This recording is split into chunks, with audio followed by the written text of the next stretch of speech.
Page 160, Greensleeves. On page 158, you're getting a review of the A harmonic minor scale. You can cover that. If you have any questions, you're welcome to ask. On page 159, they're introducing you to the notation for overlapping pedal. I've already talked some about overlapping pedal. The idea with overlapping pedal is that pedal overlaps what the hands are doing. So they're not exactly together, there's an overlap. And the indication is that little arrow thingy. That means change the pedal. And change the pedal means you let the pedal up and put it right back down. You don't have to be quick about it, no jerky or nothing. Just lift it up and put it back down. You got time because you're overlapping the hands. The sound will keep going. You're guaranteed to have sound with overlapping pedal, and that's why we do it. It's for legato, for connecting things. I'll talk more about it and explain more about it when we get to the pedaling part of this. So let's cover this piece. It's all of page 161 in one line of page 160. There's no repeat signs or anything. We're just going to go straight through it. We got treble and bass clef 3/4 time. There's no sharps or flats in the key signature, so it's either C major or A minor. I've got to figure out which.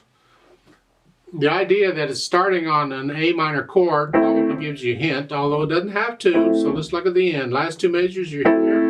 That's an A minor chord. I'm guessing this is pretty much as an A minor. It gets a little tricky because a piece can change keys in the middle of the piece. This could go into C major in the middle of it because it's got the same key signature. There's no indication of it, but it could. Again, you're listening to the harmony. Does it sound like C major or A minor?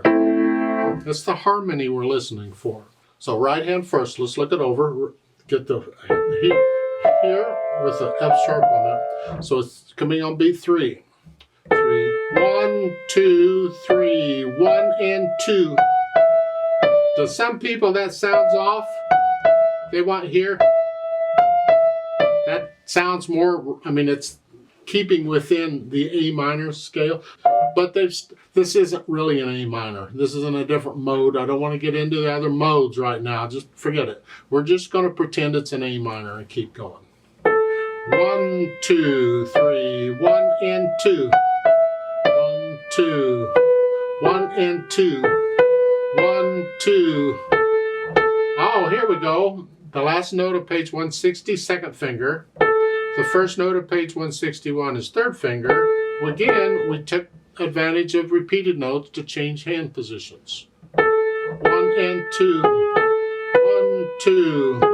And then you can lift up and use thumb again if you want because of the phrasing. I don't like doing that, but in this case, okay. Sometimes we have to, even though we don't like it, we have to. Bummer.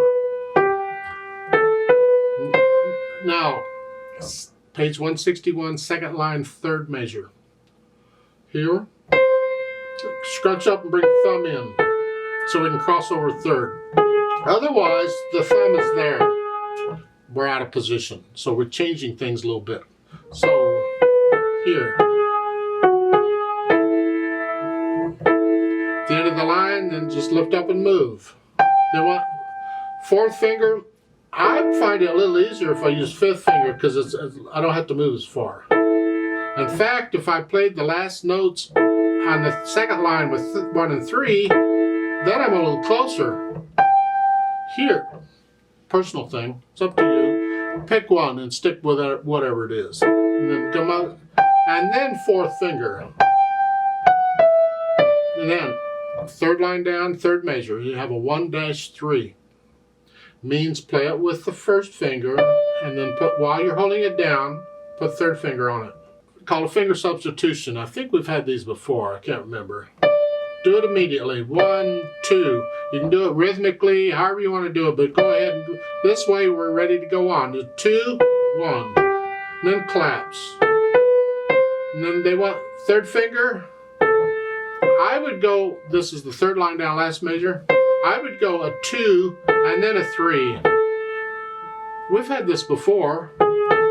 It's like at the end of the page 160 when you were here. 2, 3, same thing.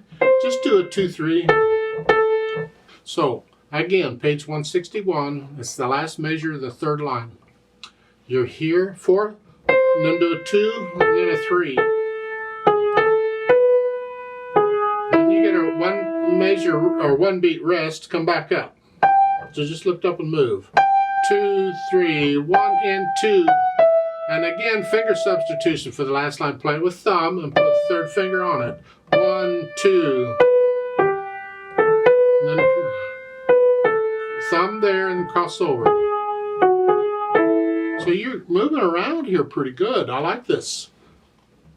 Left hand gets the chords. You got the 1 chord for E minor, then we come down here to the G chord, and then an F chord, and then an E chord. Oh, isn't this nice? Eventually, you want to get to where you can move up and down 1 key on the keyboard like this without looking at the keyboard. You want to feel it. And then page 160, third line down, it's the C chord.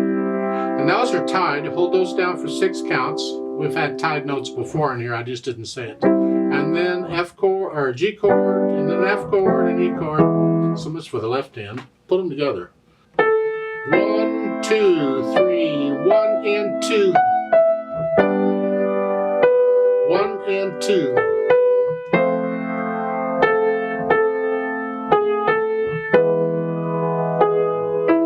And rhythm-wise, that's it. That's pretty much it. So you go through and put the hands together, and then go back through those troublesome spots that are bothering you and work on those and smooth those out.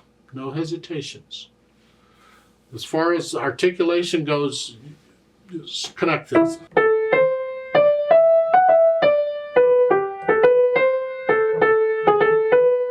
Lift up. It's like taking a breath. So you put in the slurs, the left hand connected as best you can, but connect it as best you can. Just hardly anything, hardly any silence between the chords. You lift up and move. You get better at it as time goes on. Dynamics, go to the melody. Whatever you think moderately soft is. These chords need to be very soft. You get down to the third line. Page 161, you're in a new section. Here, you go up a little bit to moderately loud in the right hand. Keep the chord soft. And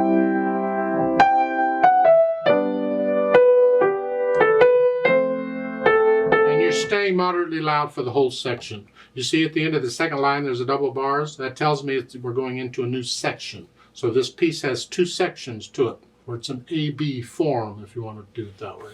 I didn't talk about the MP. Is this new to you? I can't remember what's new anymore. It's like an MF, except there's a P instead of an F. You can figure it out. MP is mezzo piano, which is moderately soft, or medium soft, or sort of soft. It's not soft, it's just sort of soft. It's in the middle range. It's soft side of the middle, where MF is in the loud side of the middle. They're next to each other in the dynamic scale. You got F, forte, loud, MF, MP, P, they're next to each other. And they're just a little, and you have to judge it. It depends on the situation. Just be consistent. Whatever you think moderately soft is at the beginning, keep it that way throughout, and then moderately loud just goes up a little bit. Not loud, just sort of loud. Sort of loud. Does that make sense? I don't know if it makes sense or not. I'm not listening to me. Then the speed, well, there's words to this. It's on the slow side, but not too slow. Because of the percussive nature of the piano, we're kind of limited on how slow we can really go, and there are slower markings than this. So this isn't really slow, it's just on the slow side of the middle. It's not exactly a party song, I guess. I mean, it could be if you interpreted it that way. I mean, it's all in the interpretation. I don't think it's intended to be a party song. Then finally, we add the pedal to kind of add the harmony. We want to add overtones and connect things because it's it just kind of sits there. It's clean. It's nice to listen to, but it's really dry. We'd like to color it up a little bit, and the pedal's going to let us do this. And we're going to use overlapping pedal or legato pedal or syncopated pedal or whatever you want to call it. Legato pedal is actually more of a technique, but the point is we're going to make it legato. So at the beginning, I'm going to push the pedal down right after I play the notes. So that's lag pedaling. Here. And I'm going to change the pedal after I play the notes in the third measure here. Here. There's a little overlap, but it's very little. Then lift up. It's a new phrase.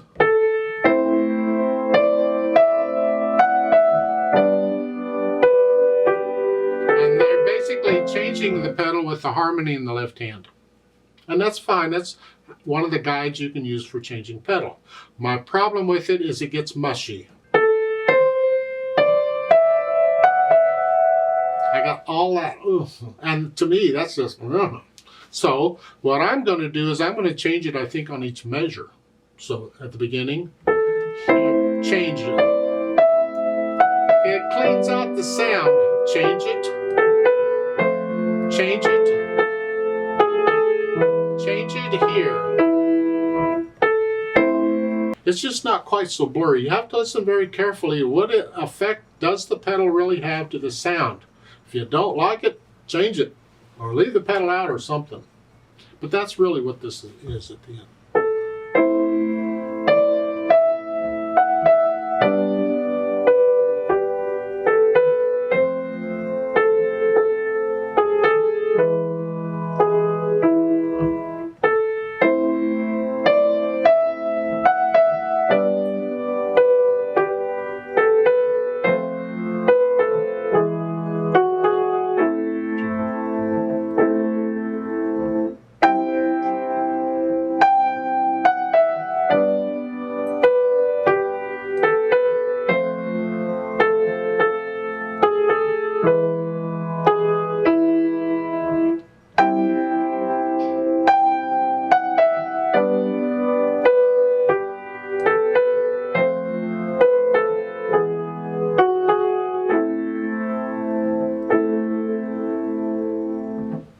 Now obviously on those measures where that's not changing anything, you don't need to change the pedal.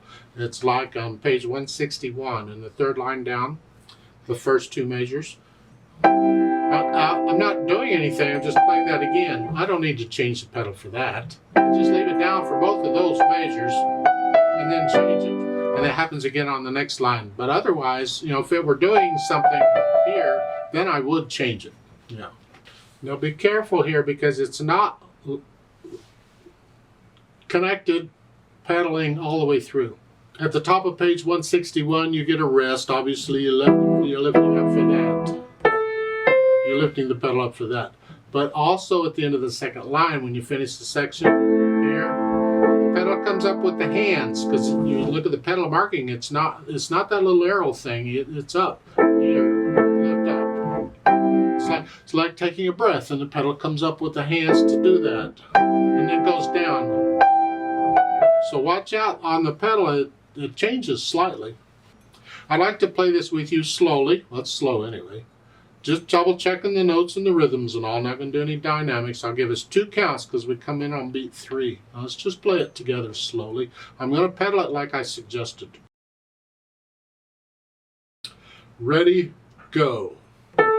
1, 2, 1 and 2. 1 and 2. 2. 2. 1, 2. 2. 1, 2. 2. 2.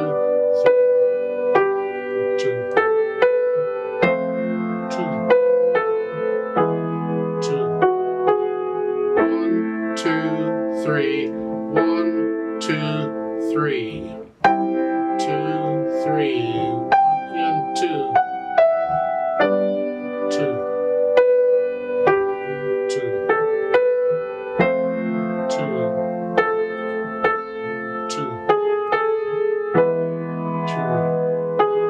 1, 2, rest.